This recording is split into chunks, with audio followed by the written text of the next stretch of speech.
All right, everybody, listen up. Tonight we're going to be making Korean Bibimbap. I think that's what it's called, Bibimbap. It's called Bibimbap. If you know how it's pronounced, you get in touch with me, you leave a note on my door with the right pronunciation. But that's what we're making tonight. That's what we're going to eat. If you're going to make Korean Bibimbap, first thing you got to do is you got to get the mayo off of your stove. It's very important. The recipe calls for no mayo. You got to get it off the stove. You may have noticed that I'm wearing a tank top. I'm trying something new. I'm a tank top guy now. I'm just like a guy that wears tank tops. I'm giving that a go. So don't get freaked out because of the tank top. Like, it's still me, but without sleeves. Same guy. One of the first things you're going to want to do is you're going to want to take, what is this? The zucchini, like this, and you're going to cut it in half, and then you're going to cut it a little bit more, like this, and then afterwards, you're going to go on Amazon.com, and you're going to look for a keyword tripod. You're going to look for a tripod. This way, the next time you cut your zucchinis, you're not, like, crouched down like a piece of shit, okay? And then that's how you cut them. Now, the next thing you're going to do for the mushrooms, you're going to trim them, and you're going to slice them, and you're going to move the camera over because you ran out of space. But you're just going to trim it, and then you're just going to slice it. I'm sure this makes for a very exciting video. You got to do that to about, I don't know, looks like 100 mushrooms. Next thing we got to do is we got to slice up these scallions, and like the Offspring says, we got to keep them separated. We got to separate the whites from the greens. That song's about scallions. We got to peel some carrots, and I'm not good enough to do it with one hand yet, but trust that somewhere in this process, I'm going to be peeling some carrots. You're going to be peeling these carrots and keeping the shavings, and it's going to get a little annoying, also like the Offspring. We're going to mince and peel some ginger, and we're going to mince some garlic too, and then all that is going to get cooked, and it's going to be called Korean, apparently, bibimbap. There are two important things you're going to want to do when you're making bibimbap. You're going to want to add rice to it, which is what we're going to do now, and you're going to want to film it, which is also what we're doing now. One thing I'm noticing with this recipe is that you need like 100 different bowls and pots, so I got quite a few things going over here. We're going to take the scallion whites, and we're going to marinate that in some vinegar and some salt and set that aside for a little bit. Put that over there. Take this. Throw that. Mix it around a little bit and put it on the side with our mayo. HelloFresh gives you a lot of the things you need, so in another bowl, but they don't give you sugar.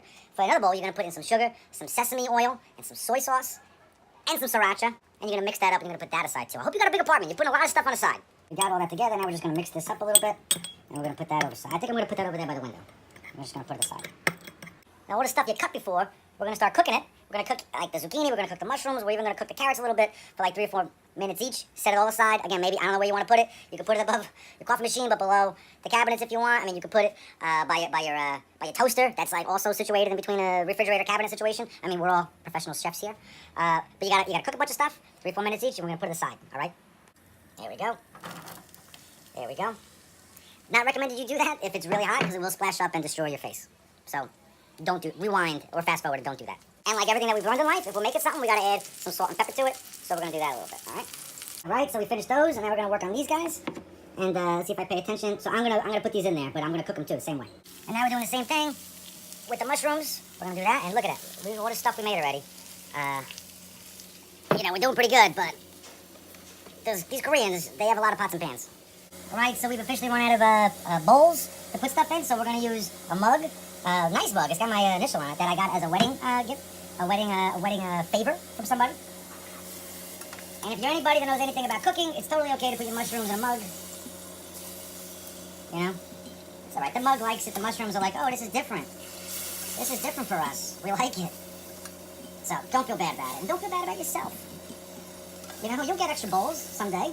You know, when you make it, that's when you'll get all the bowls. You're gonna have so many bowls. You're gonna have a whole bowl room. There you go. All right, so now we have a pretty appetizing, you know, cup of mushrooms, and we're just gonna put it over to the side. Put it right over to the side, and now we're gonna start cooking the beef. All right, so we're gonna add all this ginger in there. Yep. And we're gonna add some garlic. We're just gonna mix that around a little bit until it starts smelling like ginger and garlic. Oh, yes, it smells like ginger and garlic. So now we're gonna add the beef. One other thing we will do is we're gonna put some more soy sauce. We're gonna put some more soy sauce in with this beef. There we go. And that's going to give it some flavor, some salt and pepper. Mix all that around. See? There we go.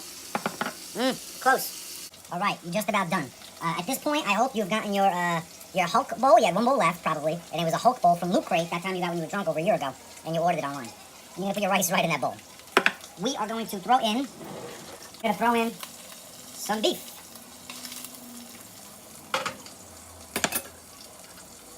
We're going to throw in those carrots. Yeah, they're giving us a hard time before. Now we're in control. We're going to throw in the zucchinis. Yeah. All right.